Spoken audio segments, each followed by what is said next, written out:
खबर शामिल करेंगे हमारे नुमाइंदा मलिक मुजाहिद की। पाकिस्तान तहरीक इंसाफ के चेयरमैन इमरान खान आज तोसा शरीफ में सैलाब ज़दगान को राशन तकसीम करेंगे।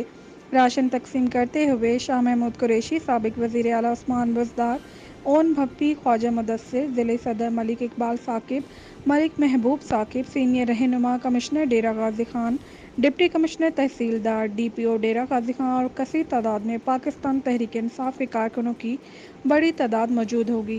लोग हैं, हम हर तरह उनकी मदद करेंगे क्योंकि अभी तो दूसरा इम्तिहान शुरू होगा।